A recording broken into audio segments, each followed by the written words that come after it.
As far back as I can remember, I always wanted to be a gangster. One of the worst performances of my career, and they never doubted it for a second.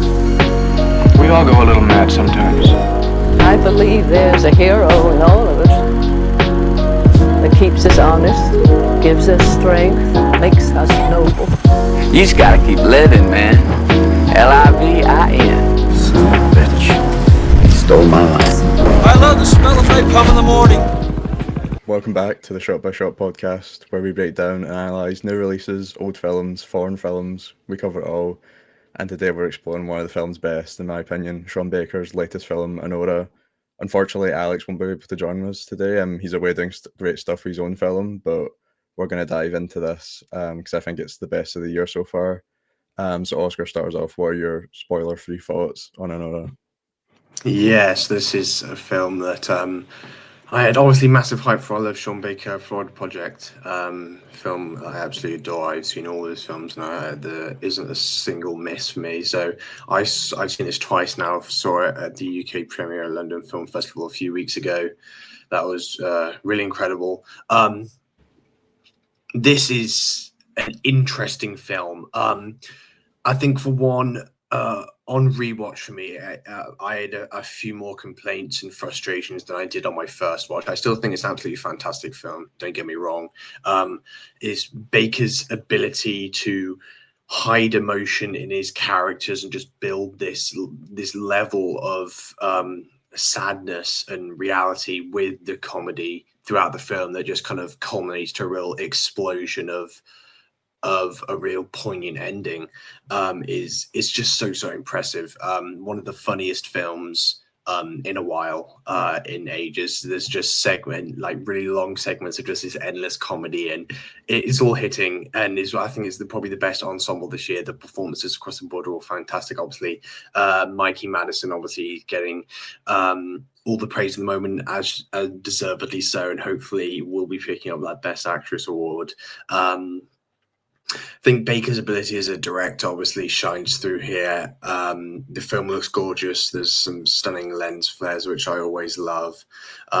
Just incredible long takes, and his treatment for the environment is always wonderful. But for me, I had a few more frustrations with our central character of Anora, or Annie. I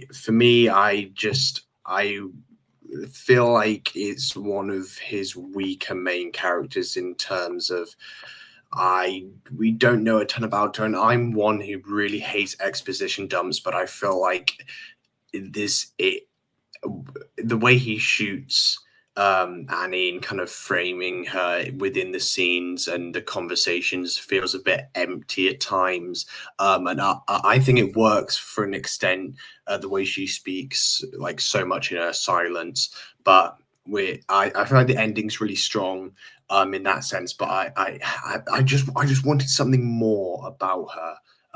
I just feel that character is a tiny bit lacking, and everything kind of around her almost like takes over her, and she's almost forgotten about. But I to an extent, that's I feel that's what he was almost going for. But I think it goes too far, and we are left with a really great film, but one that could have been a bit better if we had this kind of this understanding. But like I said, I don't want exposition dumps. I know Baker he's not that kind of guy. His writing is incredible, but I really wanted a bit more out of her and her character. I think that's mostly fair. I mean, it is like a film with two halves, and it definitely is intentional that she kind of falls into the wayside in that second half. Yeah, I loved it. Anora was definitely one of my most anticipated films for the year. Like, anything Sean Baker does is going to be at the top of my radar, and it has been for years now. This is biggest budget, yeah. It won the Palme d'Or. Like, the expectations were through the roof coming into this, and it didn't disappoint. Sean Baker is one of my favorite filmmakers working right now, bringing realistic stories to the screen, which, yeah, all of his films have been adapting that kind of neo-realism way into American settings. Like, he's often looking at like overlooked groups in societies, immigrants, low-income communities, like sex workers, like he is doing here. none of it really comes to a surprise if you've seen any of his previous work. And Anora definitely feels pretty different compared to, or at least a little bit different to the rest of his work. In a complimentary way, though. It's very cinematic, while still capturing that realistic human interactions that have become a staple of his style. Like Baker really does have unique talent, like you were saying, for making those like making you really emotionally vested in his characters. Even though most of the time he has like no budget, basically no actors that are like professional outside of this film usually. Um, Even if he has no equipment to do it, he still achieves that attachment to the character, which makes this pretty unique because we have Maggie Madison leading the film, who is like, she's not like an A-list star, but she's been in big franchises like Scream and Once Upon a Time in Hollywood. She's not like that unknown, basically non-professional actor that he's usually dealing with. Like even Simon Rex in the last one, like although he is like he was a star at one point, like he's not like someone who's known for a role or a movie, and he was kind of at a low point where his career before Red Rocket. So this is really different for Sean Baker having like this big star in the leading role. And yet even it still blew me away. It's so funny, like you're saying. This is definitely the funniest film of the year. This is the one where, because we both seen it as part of London Film Festival, so sometimes the audiences for festivals can be a bit annoying with the laughing, but there's not a single joke in here that doesn't hit. So it just made the film better. Everybody enjoying it. Only thing that I wish would have happened was they didn't screen it in 35mm. I would love to see it, a screening of that. I don't think the UK even got any screenings like that, unfortunately. But yeah, this is my favorite film of the year. Sean Baker just continues to blow my mind. He's the writer, director, editor. He's one of the best filmmakers working today, in my opinion. Yeah, I agree. He just does it all. It is crazy in that sense, just what he takes on. And being a filmmaker, I probably couldn't, like editors, of course, but you just see so many films nowadays where the director is just not allowed in the editing room, and I just, if I was a filmmaker director, I just wouldn't be having any of it.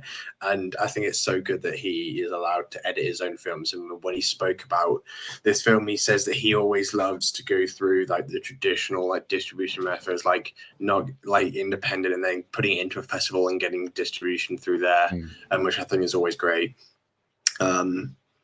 But yeah, for me, I think at the moment it sits around my 6th film of the year. Maybe it might move around a bit. But yeah, it is definitely one to watch, and especially coming Oscar season, because it is going to be a very big contender come award season. Yeah, so yeah, one of the big two for Best Picture. Was the list, which I hope it comes on top of that. I'd really like to see Sean Baker win something. I would, yeah. Up to now is Willem Dafoe. His supporting actor nomination is the only thing any of his films have got, I think. Did he get supporting actor nomination for that? I didn't realise that. I think he did. I'm pretty sure he did. But yeah, we're going to go into spoilers now. So if you haven't seen it, click off now, go watch it, and come back, because we're going to dive into the film. I'd like to just start going to the start of the film. Like, I think the intro to this is such a great way to start the film. That he uses another really deliberate like choice of anthem for the movie with "It's Greatest Day" by Take That, which is repeated again at the highest moment of the film. Of like Annie's journey, like kind of the peak of it and the halfway point of the film. And similarly to kind of how he starts Red Rocket with "Bye Bye Bye," which was another great choice at the time, although it's unfortunately been ruined. It's been ruined. Film this year. It's been absolutely ruined. Yeah, Deadpool. I hate it when that happens. A bad film just completely ruins a great song. Yeah. Yeah, that he's got a great choice of music for his films. And there's that intro scene in the club with it playing, and I think all the scenes in the club just really pop with the film grain in that dark room with all the reds, purples, blue neon lights placed throughout it. It's one of the best looking scenes in the film. It's such a good place. Extremely cinematic as well. But straight away, once we get through that initial like lobby bit, we just instantly like get back to that distinctively like Sean Baker film with like Annie walking around the club looking for potential clients, and it's shot in this like fashion of like within the crowd with like people walking in front of the camera stuff. There's like this like wide shot of her just walking around and chatting. It feels like a real situation. So like it although it feels like a bigger film for Sean Baker, it instantly goes back into that style that I really liked of him. Yeah, this whole section was just really good.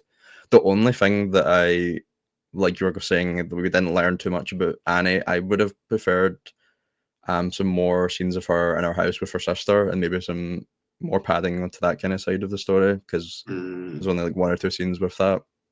But other than that, I really loved this like initial like club scene part. Yeah, I agree. Like you said, there's just something. Obviously, massive focus on the kind of Russian Armenian characters in this film, which are admittedly hilarious and very well executed. But like you said, I think it just needs a bit more.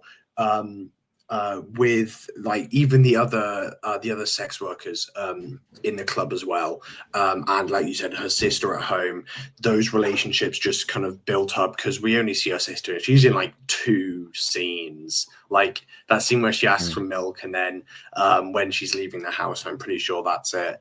But yeah, this opening act is kind of very different from the rest of the film. This is kind of the fairy tale kind of Cinderella story. That it becomes kind of changes in this big tonal shift quickly, and Baker's editing I think is fantastic in the scenes. We got quite a lot of quick cutting, especially in that scene in Vegas. There's a lot happening really quickly, and just shows like the lack of care towards any form of like money or material that like Ivan has like towards anything basically, and she's just is kind of this fish out of water story at this point that really kind of takes fold, and as we go on it just becomes kind of chaos really. But yeah, I think the opening kind of that the opening shot specifically, that the pan across And the hair whip. yeah, it's nice, and the purples are absolutely gorgeous in that club. They're really so beautiful. Purple's one of the best colors, without a doubt. But yeah, opening act it sets you up for something you're not going to expect. But yeah, very good. Yeah, the whole section really is like colorful, it's youthful. It's a lot of free flowing camera movements that are just like having a really fun time, and especially when they get to Vegas and like the marriage montage just happens, and it's just like this pure like euphoric moment for Annie. And at this point, like Annie's in like, at least she thinks she's in full control. Like she's taking advantage of the situation at first with Ivan throwing money at her, like going all out with these extravagant parties, with like the New Year's Eve party, going to Vegas and just blowing money on gambling. And of course, when we reach this like second half of the film, it's where she's hits like this huge awakening where like Ivan's just kind of viewed her as part of this American blowout, not as an actual person. So yeah, this kind of change in the style of the film, it really hits, both stylistically and like part of the story. It's just done so well with Drew Daniels, the cinematographer, like both of them just collaborating so well to really distinctively like make these two parts of the film feel so different. Throughout most of his career, like he's been attempting to kind of break into new grounds, several times experimenting with digital filmmaking. However, like the last 3 he's done 16mm and 35mm film, and I think it's taken them to a new level, at least for me.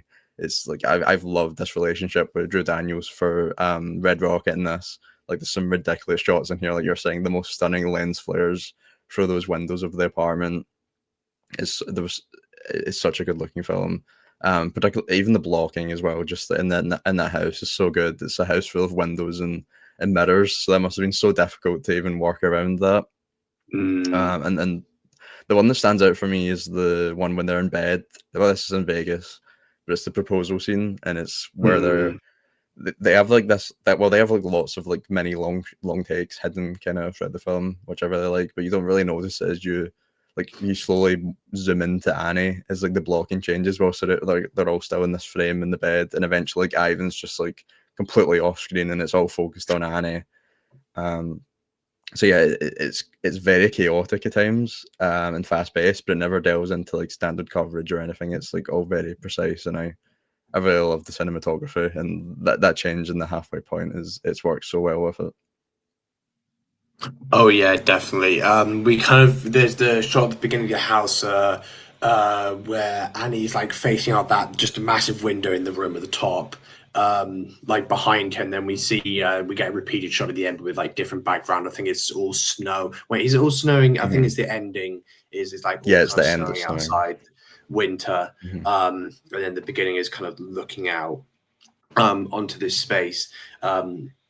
Which yeah, I really did like those shots. But I think I as soon as we kind of get this like intro bit, I guess, where kind of Annie's the forefront, but Ivan is just such a loud character that he just kind of takes full force of these scenes, and the the scenes where they're having sex and he's like finishing in like no time whatsoever, and it's just her face, Mikey Madison's facial expressions. She's like trying not to laugh at him. In those, she's just cracking up every single time, and I've seen so many people complain about the acting on the playing on the controller.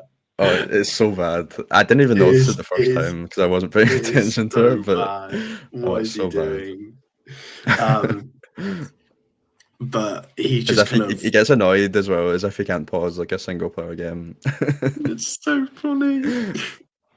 It is so funny. But yeah, her Mikey really kind of, like I said, she speaks more in her silence, but I think it becomes too much.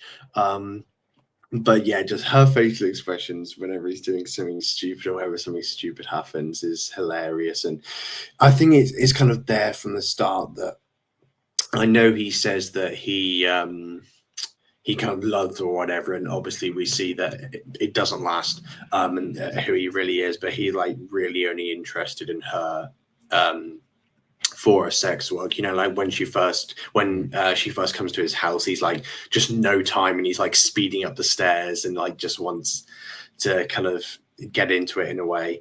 But yeah, Baker's ability as a writer, but to translate that into what we're seeing as well and have it effective and not just in your face, I think is works really well. But yeah, you kind of got his kind of group of friends as well who are pretty stupid. There's so much shit on social media about that the neon like doing all the character things, and that they did one for that girl, and people are just like, why are you doing this? Like you've just showed all her screen time in the film in like two Yeah, pretty seconds. much. Um, Shout out to the guy that owns the shop though. He is so funny, and oh then my when god, the Ivan's scene rapping where to him, he's it's so rapping funny. to him. That's so funny. Oh god, that had me dying every time. But yeah, I think this opening act, and obviously like tonal changes in a film, obviously a big thing to manage and execute well, without having it being this real kind of whiplash of like two completely different films in a bad way. Mhm. But it's balanced very well here, and the transition is well executed. Yeah, I think it's done so well. I think all of Sean Baker's films have this real distinct sense of place and weather in them, and that really is evident in this one as well. A lot of his more recent films have been in like set in like really hot, sunny places like Texas and LA, but this one goes back to his roots of New York in the wintertime, like we see at the end of the film where it's snowing. And it's just generally quite cold throughout the whole film. I think that caused a lot of problems with it because they're shooting on film, so they're relying on light and they're working in the winter, so it's like 7 hour days where they don't have any light coming in through the windows. So I think that made the shooting very difficult. But it worked so well because I think it works really brilliantly for this kind of story. Very cold, which matches the second half of the film brilliantly, but not. It's not only are they trying to make like this half like feel visually more cold, but like compared to the honeymoon version of the first half, but they are quite literally just freezing the whole time. The apartment as well and is quite cold in nature, which is like this very clean aesthetic that doesn't feel like any sort of home. It feels like this kind of rented house that doesn't have any kind of character to it, and that's really emphasized in the first half, or not really emphasized as well in the first half, because you're kind of seeing it through Annie's eyes, or like her friend that's coming into the party, and it just looks this like grand mansion, and then like in the second half you just start to see how cold and like nothing it is inside of it. As well as like, yeah, just the general cinematography changing, like from that like free flowing start of the in the first half, like when they're Vegas, where it's just it's so energetic and youthful, and like it changes to these like really static shots. I think the very first time in the second half you're introduced like the Russian goons, like it's like two shot of the car, they're then driving in talking to each other. And that happens quite a lot, where it's just holding on to something, and that is when like Annie or Igor like kind of shine in the background, where it just holds in a shot, and like you're saying, a lot of the stuff just happens in the background, it's not in the forefront.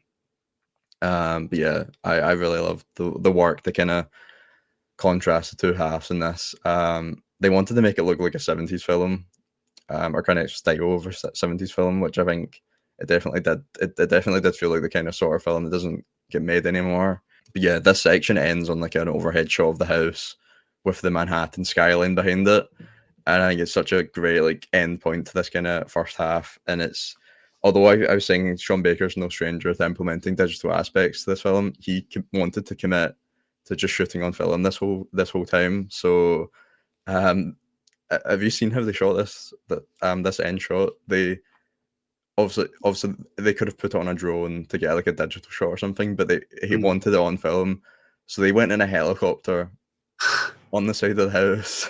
So this guy's standing on the side of a helicopter with this like 18-pound camera lens, with a guy next to him ready to reload the film. And so they're like flying over the side of the house, and they nearly ran out of time. Like it was like a call from the airport that they weren't allowed to like fly anymore. So they were even struggling to even get any footage. The story was sounded crazy for how they got that final shot of the house. It's just mental stuff. That's crazy. Yeah, this second act we kind of see this real explosion of comedy and just the funniest sequences of the film. Like you were saying, Igor, played by Yuri Borisov, one of the highlights of the film. Baker just frames him just in focus in the background of conversations. You know, he'll be like the primary subject of the shot, and the conversations we can hear are happening off screen. You know, he'll just be in the background of characters. He's always there, and he does such a good job of just framing him idly and just displaying this like seemingly emotionless character who just has this quite blank facial expressions and the way he speaks in kind of this monotone way most of the time. But I think it just does levels to this film's emotional impact, and the ending especially. But yeah, one of the best supporting performances of the year in my opinion. He's very flawed. I mean, people are struggling with that quite a bit generally, like, which people do in Sean Baker's films, because he always has very flawed characters in his film, because it starts out in that 20-minute sequence where he comes in and basically attacks Annie, and then it's kind of pulling it back from there. Yeah, that entire sequence is ridiculous. The baptism scene with Toros. It's so funny when he reads the text message on his phone. Yeah, played by Karen Karagulian, who is a massive long-time collaborator with Sean Baker, who's been in all his films, I'm pretty sure, pretty much. And this is like his defining role of his filmography, just ridiculously perfectly executed comedic timing. Just so much shouting, the chaos is so sporadic but so well calculated, and it's so funny, all the kind of punches and the kicks and stuff. The guy who gets his like nose broken and just spends the entire film like looking like he's about to pass out every second, and just starts throwing There's a up. scene where he throws up in the car. Oh, the way he's speaking is hilarious, and just the arguments they have. There's just so much going on. There's so much being yelled at, but somehow kind of everything sticks through for me. And obviously we kind of start in this kind of big house sequence, and everything's going everywhere, and I really like those extreme close-ups on Mikey Madison's face and her mouth when she's screaming. Those are really, really nice, and he just holds on to those even when there's kind of conversations happening on in the background. I think that's really important for our character, like I've mentioned previously. But then we kind of move into this this kind of segment where we're going around Brighton Beach, kind of Coney Island area in on the bottom of Brooklyn, and we're just going from place to place, and Taurus is just trying to get have you seen this guy? He's going up to like every single person possible, and that sequence in the diner where they're just eating their food and complaining, and he's just going up to like random people and starting arguing. It's like, oh, why are you being so rude? Like, oh, the younger generation, they're so rude, and complaining about social media and everything is so funny. My favorite line in the movie is like, I don't use Instagram, I'm an adult. Yeah. It's so funny. But yeah, it's just a completely chaotic scene. I know a lot of people find that kind of segment really tiring and repetitive. I can kind of see why. I think it works well. And then kind of as we move to the end of the second hour, we get one of the, I haven't heard anybody talk about it, but the core room scene is one of the funniest scenes in the film.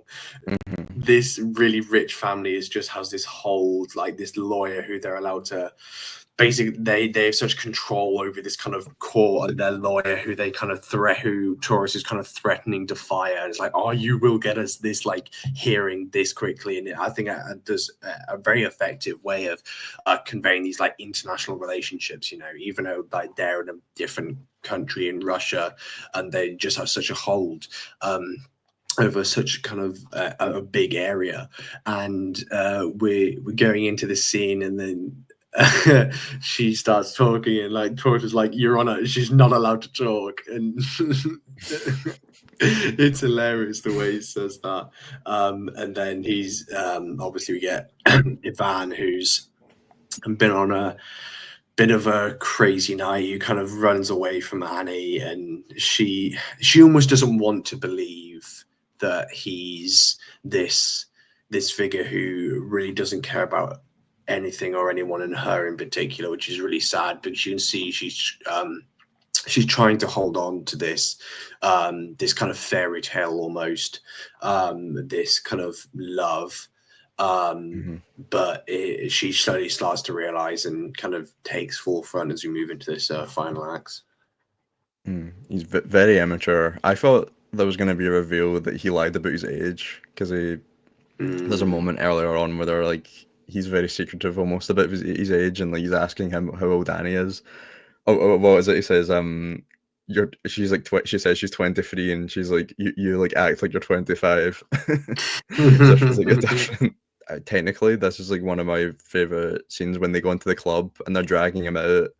I think it's X go and give it to you. That's playing. Oh yes, that this needle is like drop. This long take as they're dragging him outside the nightclub, and then when they get to the door, she starts to fight with the I don't remember her name, the one that's ginger. They give a lap dance. Is it Diamond? Diamond. It might be Diamond, yes. I think it is.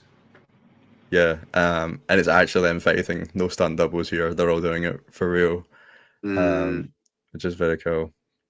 But yeah, that was a great scene. I love like the shots in Coney Island as well. They just looked so good with the sunset. Oh yeah, that's really, really nice. And what was it? The scene where he's like getting dragged out, and she's like, "Oh yeah, we still have another 45 minutes to go," and then we do not care, and she just gets shoved aside, and they're still having a fight. But yeah, it's brilliant. But at the same time, Baker's kind of this kind of whole film is his kind of exploration and kind of expose, sorry, of the American dream and what it really is, and the kind of mistreatment of sex workers in this case. There's conversations about her getting her protection, and she's like, oh, I want a week off, and he's like, yeah, like we can't do that, and she's like, oh yeah, until you give me this, this, and this, then I'm not listening to you, and like we said previously, maybe I kind of wanted a bit more on the kind of whole thing about that, because I feel like it becomes slightly too much about the Russian and the kind of the Armenian relationships and side of things. But I still think it does a good enough job, and hopefully this kind of award season push will push more into the spotlight almost for the position that they're in. But yeah, the final act kind of moves that aside, and we move into the family coming in and the mother, and the scenes where the father just breaks down laughing after all that. The father does not care. Yeah, because they built him up as this like big bad guy that like you can Google and see. So like the Russian guy, you expect him to be like just this mental guy. And then it's the wife that's the one that's like evil. I think it's brilliant how whenever they're on the phone, like they always address the wife. They always say her full name. They say surname. I can't remember her name, but like they're like, yes, like sorry, and then they'll just say her full name. Like we're on a full name basis. This is kind of scary almost. But yeah, this father character is built up, and he does not give a rat's ass one iota, and he's just he just finds the whole thing hilarious. I think one of the funniest bits is at the court case when Taurus realizes that they can't get the marriage annulled or divorced in New York. It has to be in Nevada. And it's brilliant, and this kind of dissection of this really spoiled rich kid who's just using everything that his father has and just doesn't want to work at all, and is just sat doing nothing and just ruining other people's lives. Thought that the entire plane sequence is brilliant. We get this interaction between the mother and Annie with kind of with Igor sitting in the background, and he has that little smirk, and she's just like, I'm not getting on that plane. And I think this is where you kind of start to realize that he kind of is coming more forefront with her character. Yeah, it really drills in that idea of like the rich and like of society like not really caring about them, like it was doing earlier, where like Ivan just kind of views her not even as like an object rather than a person.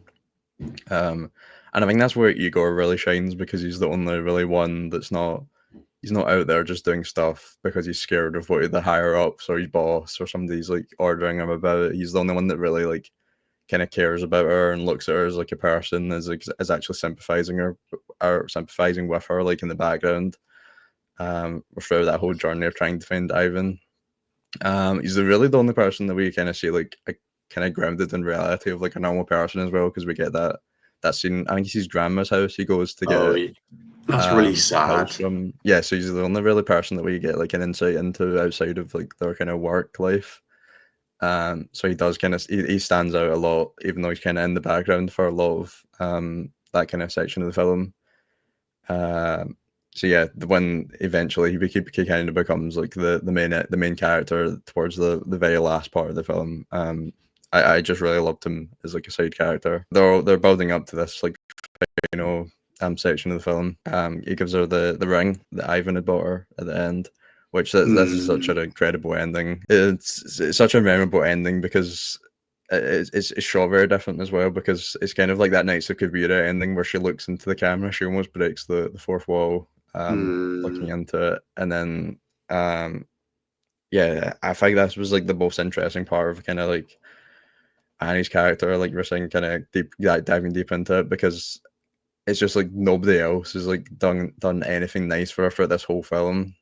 And I think she just has that like kind of connection with somebody being nice to her, to like there being some type of like sexual exchange in between in that, and that's why it kind of just breaks down, and she breaks down into crying, where like Ivan tries to like be affectionate to her. It's not really this kind of like cold exchange between each other. So yeah, it's just it's an ending that I think you can maybe interpret it in a bunch of different ways. But that's how I kind of seen it. Yeah, I think yeah, she kind of almost becomes emotional at the fact that she's in a position with someone who like cares about her so much in that way that she kind of freezes up almost is one interpretation. But just the the ability to create that emotion just in that one scene, just not really any talking, just holding on that shot, and I was just completely emotionally stunned. Like the complete flip 360 of emotions is just absurd, and just such, yeah, that shot where she kind of turns her head and looks into the camera is one of my favorite shots in the film. The lighting is beautiful, and I think he makes such a beautiful film out of such kind of dull kind of colors, almost in kind of those outside sequences. You know, the weather's really gray and it's snowing, but he takes full advantage of that, and especially when this final sequence, kind of leading up to that.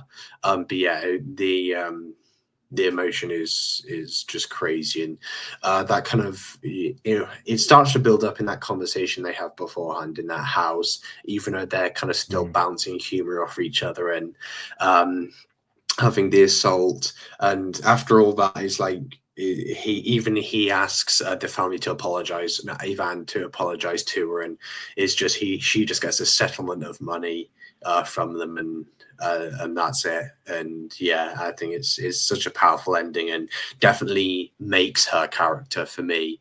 But yeah, I just want it does frustrate me that apart from the ending, I did just want a bit more out of her character.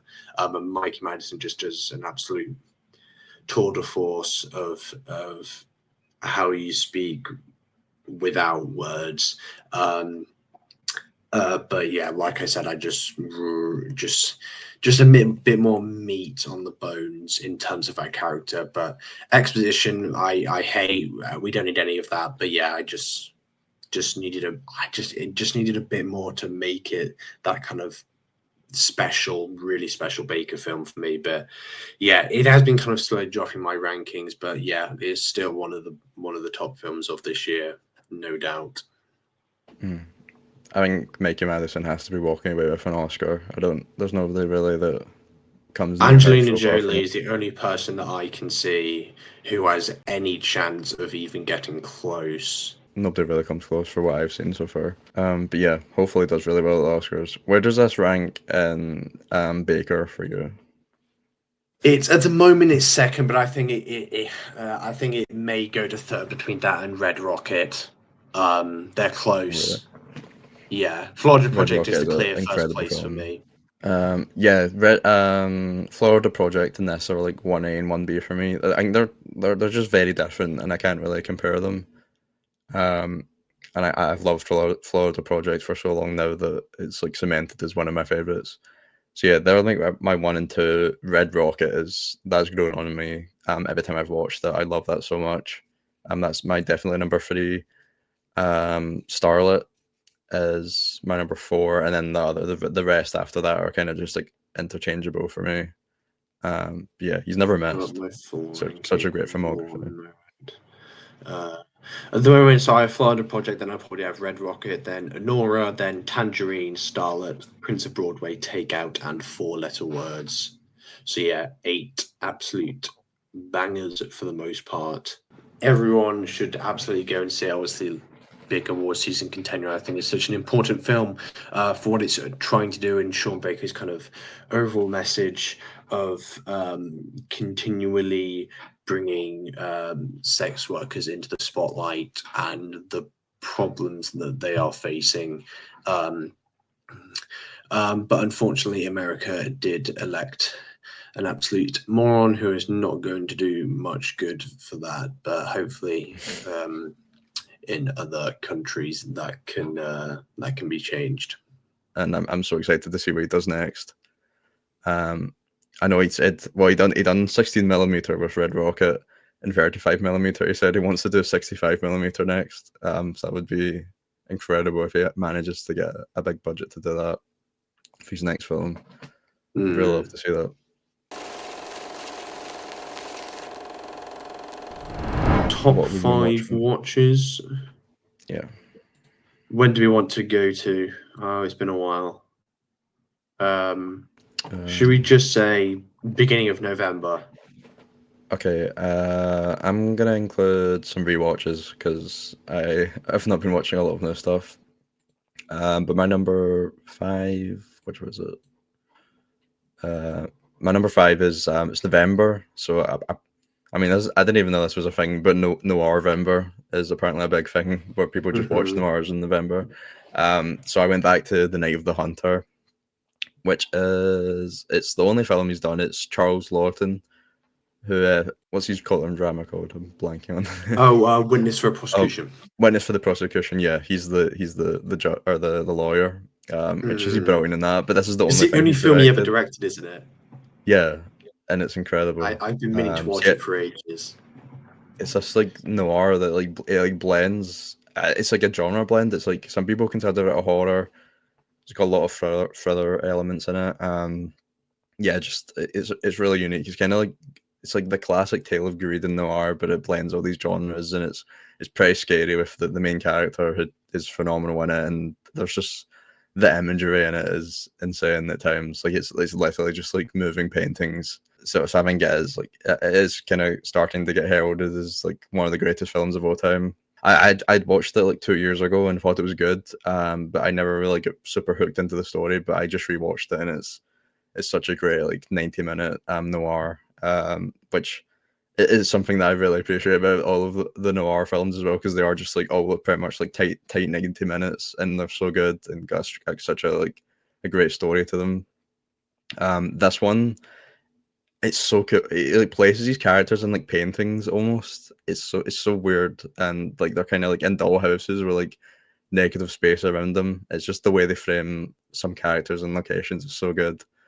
So yeah, I really enjoyed that on this watch. Just gave it like a high 4. But I can see that going up on more rewatches. Nice. For me, my number 5 is a noir as well. We did a watch party for In a Lonely Place, with directed by Nicholas Ray, who made Rebel Without a Cause, I believe, which I still haven't seen, starring Humphrey Bogart.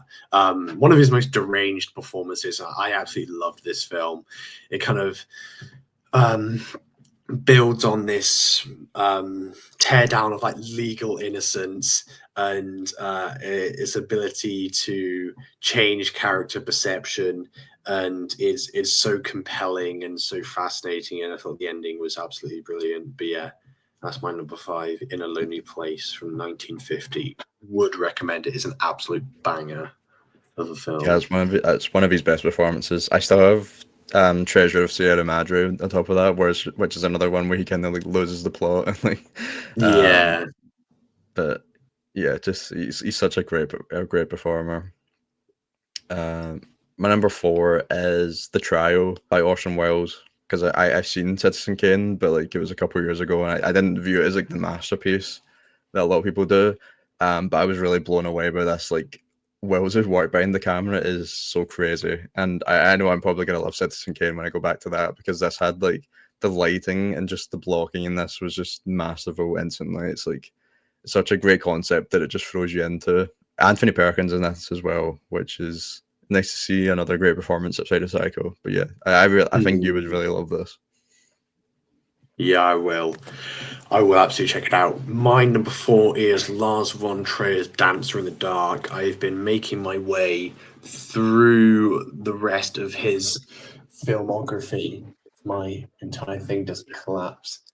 But yeah, will be making my way through Nice. the rest of the films I haven't seen, and I'm dying to do some rewatches. But yeah, it's funny, like the 14 films came in this. It's incredible, but Dancer in the Dark was not one of them.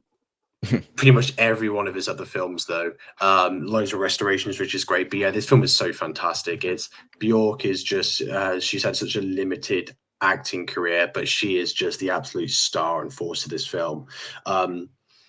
Obviously, she did the music for it as well.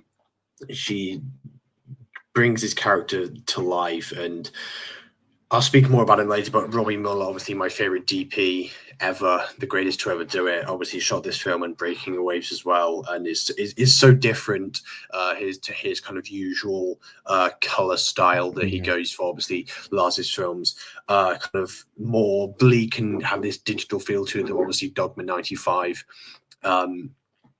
with him and Thomas Vinterberg being a big thing, and that kind of reflects in a lot of his filmography, whilst not necessarily being Dogma 95. But it's so dark and exquisite, and like the music in this is uplifting and just used as a form of escapism and kind of juxtaposition to her life.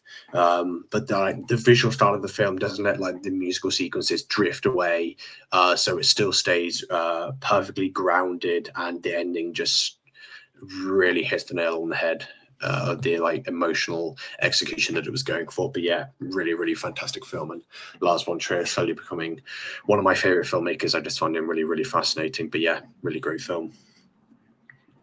Yeah, I need to watch more of him.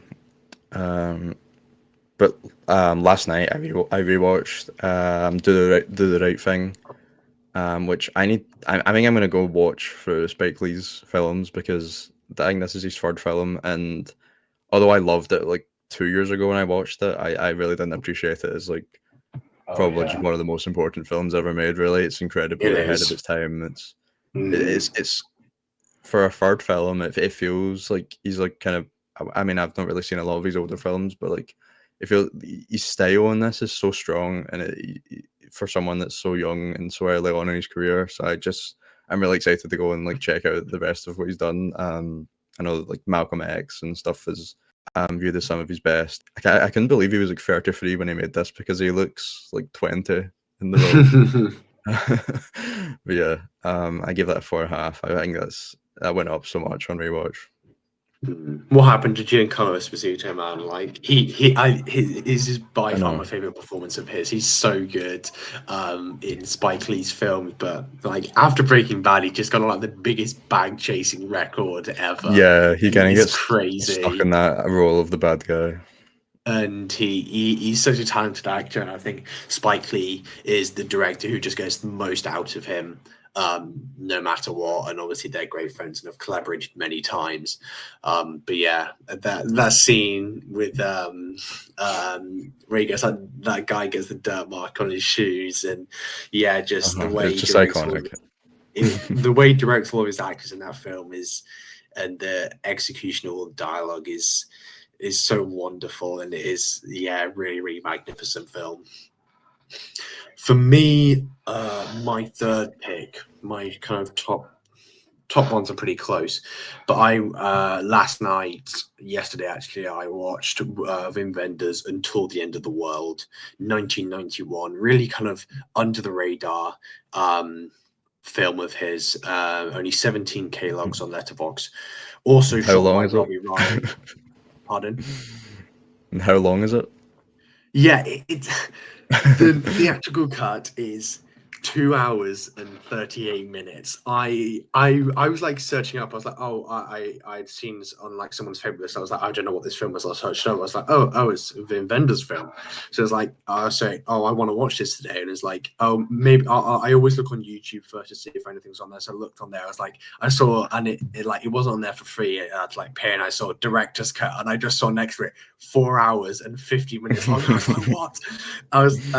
But I'm always just going to watch the director's cut first. It's the way it's intended, and the difference in time from 2 hours 38 minutes to 4 hours 50 minutes is incredible. But it was worth every single minute of that runtime. This is just absolutely stunning film, as you would expect from the same director and cinematographer pairing of my favorite film of all time, Paris, Texas.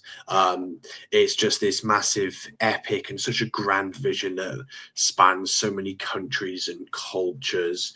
And it's most importantly the exploration of like the search of image. It's about kind of what starts out as some random occurrences between this woman having a car crash between these two bank robbers, who she gets intertwined with, and then she meets this CIA guy who's on the run, and his father made this device where you can record dreams, and the whole premise is about getting his mother to be able to see again, which is what he wants to achieve, and it's this just search for images that becomes this overwhelming sensation for all these characters where they're kind of getting obsessed with their dreams and wanting to see them all the time, and it does like that's that kind of the central thing, but it like this exploration of such this mammoth world and loads of things are going on, and it is just breathtaking. It is so massive, and I don't think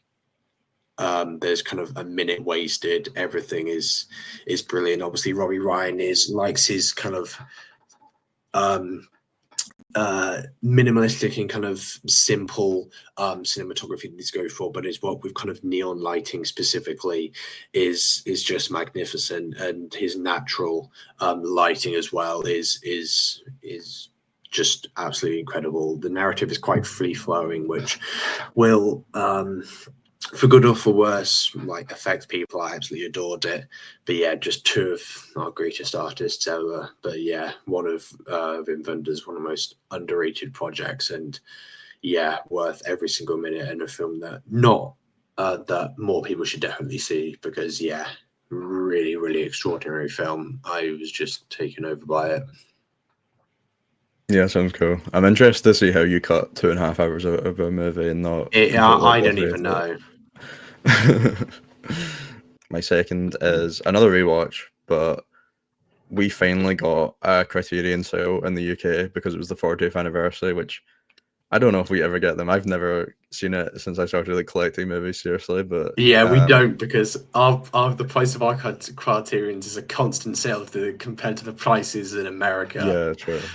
Like their 50% off flash sales are like that's the price of what ours will be the normal. entire time. It's quite funny.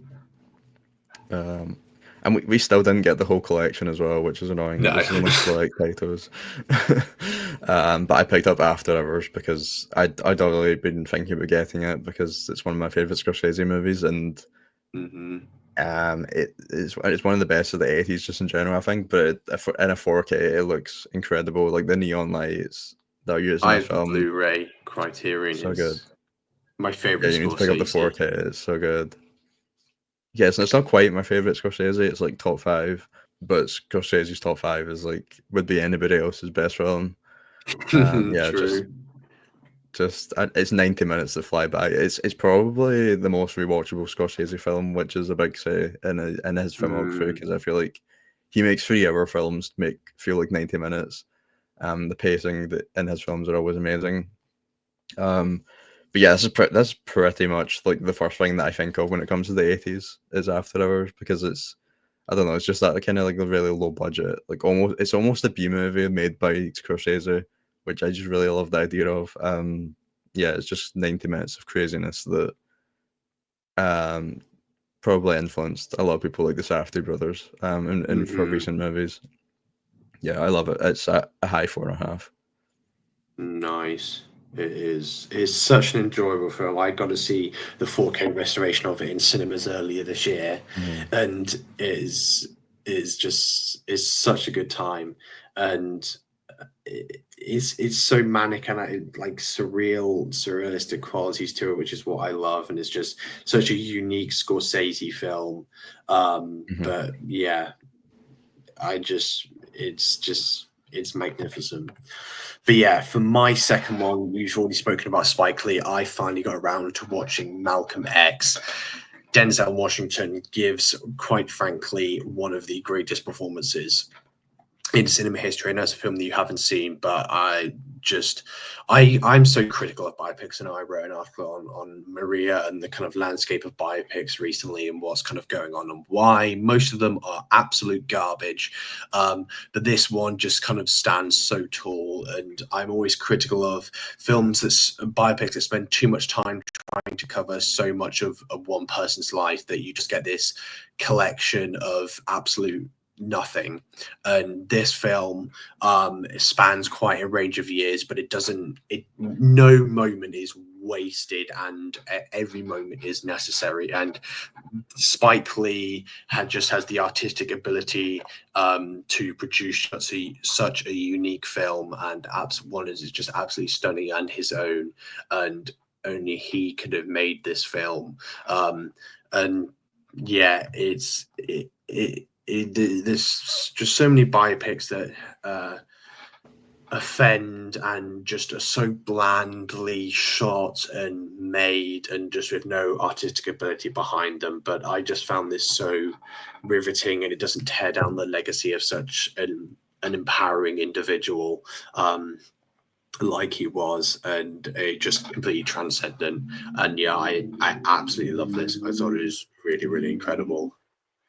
And just I always love these kind of massive biopics that just really show the world and everyone just how to make them interesting, which I spoke about when talking about Maria, and Pablo Loreno I think is doing that at the top of the game right now. But yeah, Malcolm X is extraordinary. Yeah, you sent some photos of it, and it's just nowhere near what I thought it would look like. I don't know why. I know it's Spike Lee, but like you're saying, it's just like biopics generally kind of fall into the. I don't know if generic is the right word, but just kind of fall into the trap. It's not really, bland. But that looks amazing. That's shot right up to the top of my priority list, and I'll definitely get to that. And we'll link the article we made in the description, because I think it's really good as well, on just general biopics that are coming out right now. I need to see Maria as well, because I loved Spencer from 2021. And then my number one is, I'm not going to go into too much detail because it's a lot of spoilers, but it's Twin Peaks. I finally finished season 3 this week. It just blew me away, man. David Lynch he's maybe the GOAT generally. Like, he was already up there, but it's insane the stuff that he does. Like, I don't know if like some people call it a movie. Like, I don't know if it even fits into TV, because it's just like it is not a TV show. It's like its own medium. It's like it's the level of like detail and like planning and like layers to everything is just so insane. It's kind of a miracle that the return exists, just because how ambitious it is, and just the level of filmmaking, and like the CGI in the return is like most people are like, oh, this is so bad. It is so perfectly him, like late style Lynch, and just digital filmmaking, and it is absolutely stunning, and some absolutely insane. And I'm so glad that it exists with kind of the current state that he's in. Obviously, maybe I hope we'll see something from him again, and I really think that we will. I know how strong he said that he will never retire, and that kind of, to me, despite his kind of condition at the moment and not being able to direct in person and having pitches shut down by absolute morons. But yeah, I'm hoping we get one last thing at least from him. I'm so excited to rewatch it as well, because I feel like it's gonna just change like the whole season, or my perspective of like the whole season. I'm almost finished season 2 again, because I started rewatching just pretty much instantly. It changes like the whole show. It's crazy. But yeah, we're already seeing. I think it's like maybe one of the most influential things to come out this century as well. We're all like, feels like every new film that comes out, we're mentioning like Lynchian aspects that's been taken aspects from. And we're not the type of people to like label everything experimental as Lynch, because you see that so many of people like experimental. It's like, oh, Lynch, but like genuinely, there have been many films this year that have been done in the Lynchian souls. You know, I saw the TV Glow. Jane Shumbran mentioned that Twin Peaks: The Return was a massive part of their life, and the way that just changed their approach. To that film, and that film does scream Twin Peaks: The Return, especially spoilers, but that scene where Justice Smith like opens himself up and like the light is just it does actually. It is Twin Peaks all over it. But yeah, it's crazy. But for me, my number one recently is Eric Romer's A Summer's Tale. This man is absolutely crazy. Just I put him in the same bracket as Linklater with the way he approaches romance. Everything feels really just so natural and free flowing. Like it's just like being guided through nature. It's almost like inevitable. Just how perfect and seamless like his dialogue and filmmaking is, and his films look absolutely gorgeous. And this is such a funny film, and like biggest bout of karma ever. The most idiotic guy gets exactly what he deserves at the end of the film, and it is so satisfying. But I was just absolutely blown away by this, just completely hooked, and I will gladly continue watching loads of his films, because I watched The Green Ray a couple months back, and I absolutely love that as well. But this just somehow takes over. But yeah, incredible film. Yeah, that's the only one I've seen as well. Was incredible though. I need to watch more. Like Linklater, kind of has that like really distinct use of place as well. I just wanted to go and check out France after watching that. Yeah, I need to check out more of him because I really loved that as well. Yeah, let us know in the comments what you think of Anora. Yeah, and we'll be back next week for a new release probably. But yeah, thanks for listening.